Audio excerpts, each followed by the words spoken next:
اعوذ باللہ من الشیطان الرجیم بسم اللہ الرحمن الرحیم۔ السلام علیکم ورحمۃ اللہ وبرکاتہ۔ الحمدللہ وکفی وسلام علی عبادہ الذین اصطفی۔ اللہم صلی علی محمد کما تحب وترضی، نحمدہ ونصلی علی رسولہ الکریم، اما بعد فاعوذ باللہ من الشیطان الرجیم بسم اللہ الرحمن الرحیم۔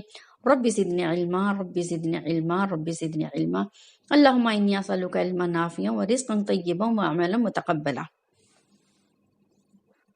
سب سے پہلی بات جو میں اپنے قرآن کی تفسیر کا آغاز کرنے سے پہلے، جیسے کہ آپ لوگ سب جانتے ہیں، میں نے وحی کے تعلق سے کچھ بتائی، مکی مدنی صورتوں کے تعلق سے کچھ بتائی، اور اسی طرح بھی میں آپ کو قرآن کی تھوڑی سی کچھ فضیلت، اس کی عظمتوں کے بارے میں کچھ آپ کے گوشے گزار کرنا چاہوں گی، اور امید ہے کہ آپ لوگ میری بات کو بہت دھیان اور توجہ سے سنیں گے اور انشاءاللہ العظیم عمل کرنے کی کوشش بھی کریں گے۔ جیسے کہ قرآن کی عظمت کے تعارف سے اللہ تبارک و تعالیٰ نے سورہ حشر کی آیت نمبر 21 میں فرماتے ہیں، لو انزلنا هذا القرآن على جبل لرأيته خاشعا متصدعا من خشية الله وتلك الأمثال نضربها للناس لعلهم يتفكرون۔ اب میں اس کا ترجمہ پڑھ کے بتاتی ہوں، دیکھیں کتنی خوبصورت آیت ہے۔ اگر ہم اس قرآن کو پہاڑ پر اتارتے تو آپ دیکھتے کہ وہ اللہ کے خوف سے دب جاتا اور پھٹ جاتا، اور یہ مثالیں ہم لوگوں کے لیے بیان کرتے ہیں تاکہ وہ سوچیں۔ اب یہ سوچے قرآن کی عظمت کے بارے میں اللہ تبارک و تعالیٰ نے کتنی پیاری بات بتائی، اور یہ پہاڑ جیسے اتنا مضبوط، اگر قرآن پہاڑ پہ رکھ دیا جاتا تو اللہ کی عظمت سے وہ اللہ کے خوف سے دب جاتا اور ریزہ ریزہ ہو جاتا۔ یہ سمجھنا چاہیے کہ ہم اور آپ کے لیے اللہ تبارک تعالیٰ نے، ہم مسلمانوں کے دل پہ، ہمارے چھوٹے چھوٹے بچے قرآن کو پورا حفظ کر لیتے ہیں، تو اللہ نے ہمارے بچوں کے دلوں کو پہلے مضبوطی عطا فرمائی، اس کے بعد ہم قرآن کو اٹھانے کے، اس کو تحمل کر سکیں، ہم اس کو برداشت کر سکیں، اسے ہم لے سکیں۔ یہ اللہ تعالیٰ کا بہت کرم احسان ہے کہ امت محمدیہ کے چھوٹے سے 10 سال کے بچے حافظ قرآن ہیں، 15 سال کے بچے حافظ قرآن ہیں۔ کتنا کرم کیا اللہ نے ہم پر۔ یہ قرآن بہت قیمتی چیز ہے۔ جب تک ہماری سانس ہے، جب تک ہمیں قرآن پڑھنا ہے۔ ایک مرتبہ ہماری یہ سانس رک گئی، ہمارے روح کا تعلق ہمارے جسم سے اگر کٹ گیا تو سوچئے ہم چاہ کے بھی ہم قرآن نہیں پڑھ سکتے۔ جنت میں قرآن نہیں پڑھنا ہے، قبر میں قرآن نہیں پڑھنا ہے، صرف اسی زندگی میں قرآن کو پڑھنا ہے، قرآن کو سمجھنا ہے، سیکھنا ہے، اس پر عمل کر کے کامیاب ہو کے یہاں سے جانا ہے۔ یہ مسلمان کی شان ہے۔ جب تک ہم قرآن سے جڑے رہیں گے، اللہ تبارک تعالیٰ کا سایہ ہم پر برابر رہے گا، اور اللہ کی مدد، اللہ کی رحمتیں ہم پر اترتی رہے گی۔ تو انشاءاللہ تعالی تھوڑا سا ہم قرآن کی فضیلتوں کے بارے میں آج ہم دیکھ لیتے ہیں۔ حدیث پاک کا مفہوم ہے، نبی کریم صلی اللہ علیہ وسلم ارشاد فرماتے ہیں، تم میں سب سے بہتر وہ شخص ہے جو قرآن کو سیکھے اور سکھائے۔ کیا فرمایا؟ بہتر شخص وہ نہیں جو بہت مال کما لے، جس کے پاس بہت ڈگریاں ہوں۔ کیا بتائے میرے نبی صلی اللہ علیہ وسلم کا پیمانہ کیا ہے؟ بہترین انسان کے لیے قرآن کو سیکھے اور سکھائے۔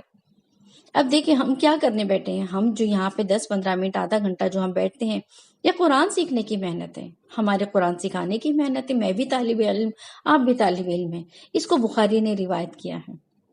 اسی طرح دوسری حدیث مبارکہ جس میں اللہ کے نبی صلی اللہ علیہ وسلم نے ارشاد فرمایا، جس شخص کے دل میں قرآن شریف کا کوئی حصہ بھی محفوظ نہیں، وہ ویران گھر کی طرح ہے۔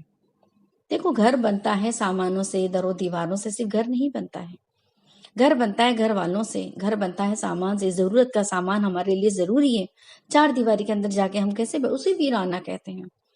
ہمارا دل یہ گھر ہے، کس کا گھر ہے؟ اللہ تبارک تعالیٰ کا گھر ہے۔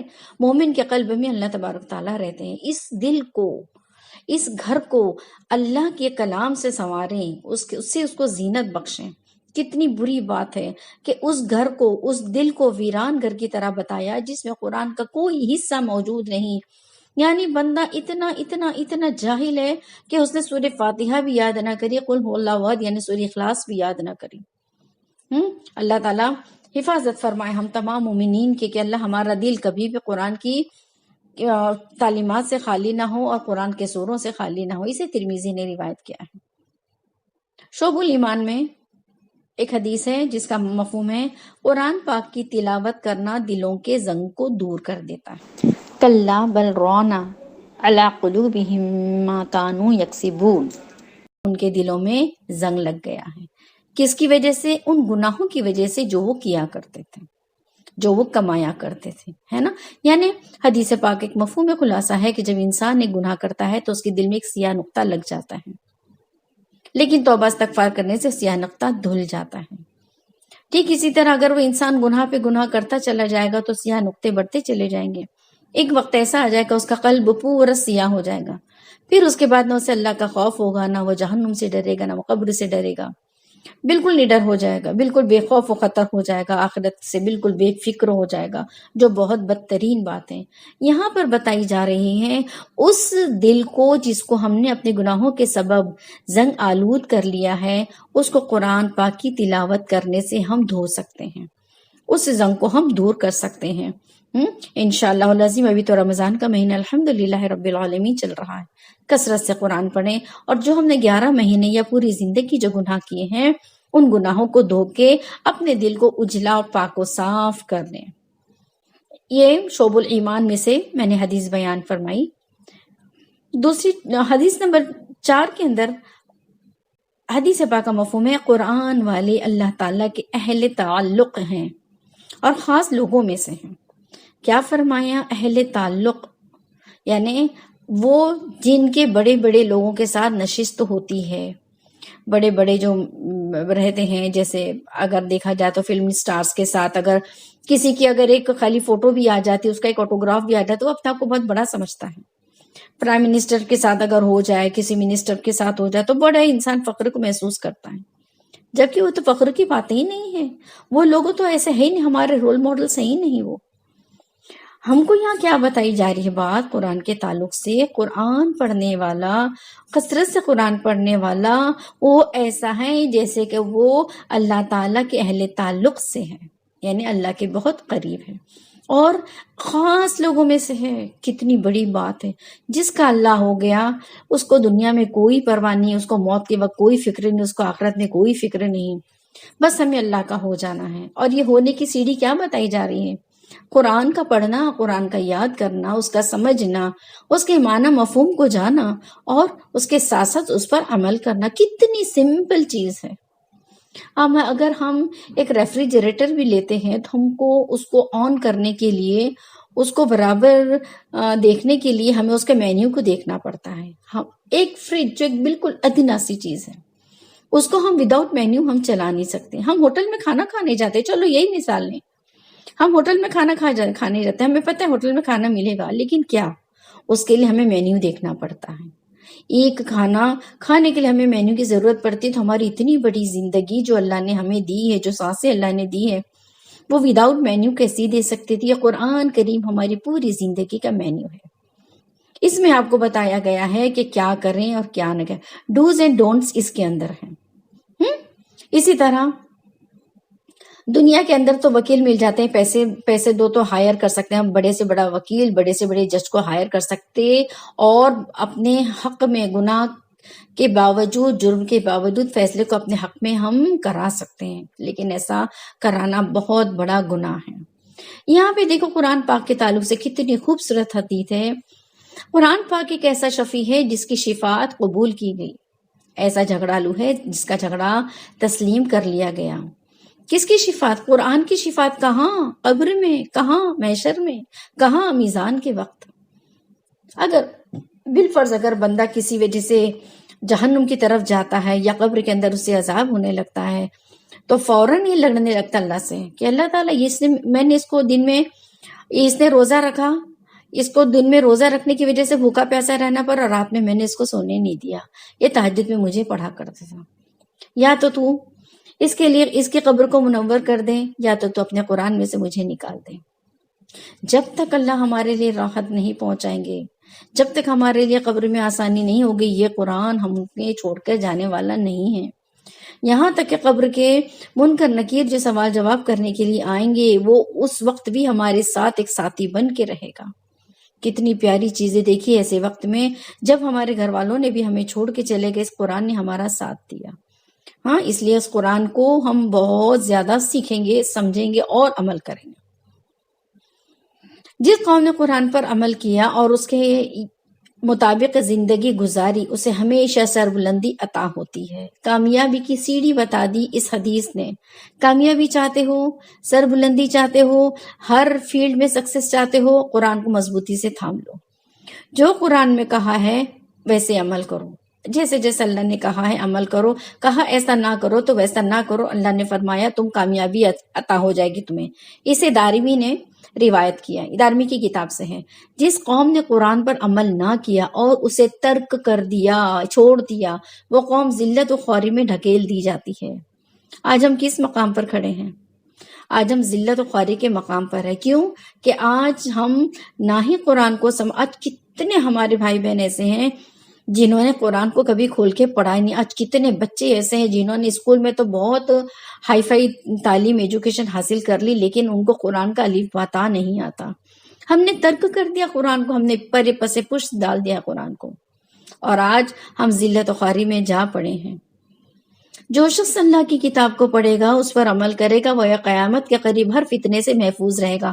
آج کا جو دور ہے یہ فتنوں کا دور ہے۔